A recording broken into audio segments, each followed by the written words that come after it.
എൻ്റെ കർത്താവ് നിൻ്റെ ഉന്നതമായ നാമത്തിന് സ്വസ്ഥം ചെയ്യുന്നു. എൻ്റെ കർത്താവ് നിൻ്റെ വിശുദ്ധ പൗരോഹിത്യത്തെ മഹത്വപ്പെടുത്തണമേ. എൻ്റെ കർത്താവ് സഭയിലുള്ള സാന്നിധ്യം പ്രകടമാക്കണമേ.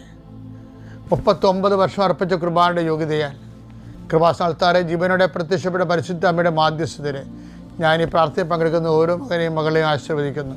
ഇന്ന് നിങ്ങൾ പോകാനിടയ്ക്കുന്ന ദിക്കുകൾ, ഇന്ന് നിങ്ങൾ സംസാരിക്കാനിരിക്കുന്ന വ്യക്തികൾ, ഇന്ന് നിങ്ങൾ കയറി ഇറങ്ങുന്ന ഓഫീസുകൾ, ഇന്ന് കയറി ഇറങ്ങുന്ന സ്ഥാപനങ്ങൾ, നിങ്ങൾ ഒപ്പിടേണ്ട പേപ്പറുകൾ, കൊണ്ടുപോകേണ്ട രേഖകൾ കർത്താവിൻ്റെ നാമത്തിൽ ആശീർവദിക്കപ്പെടട്ടെ.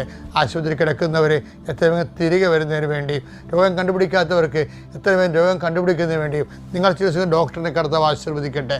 എൻ്റെ കർത്താവിന് ഉന്നതമായ വർഷങ്ങളായിട്ടും മക്കളില്ലാതെ വേദനിക്കുന്നവരെയും ഉള്ള മക്കൾക്ക് എപ്പിലെപ്സിയും അതുപോലെ തന്നെ രോഗങ്ങളും ഹൈപ്പർ ആക്ടിവിറ്റിയും അതുപോലെ തന്നെ ഓരോരോ ഓട്ടിസം പോലുള്ള രോഗങ്ങളൊക്കെ വന്നിട്ടുള്ള അവരുടെ ആ കുഞ്ഞുങ്ങളുടെ ശിരസിൽ കർത്താവ്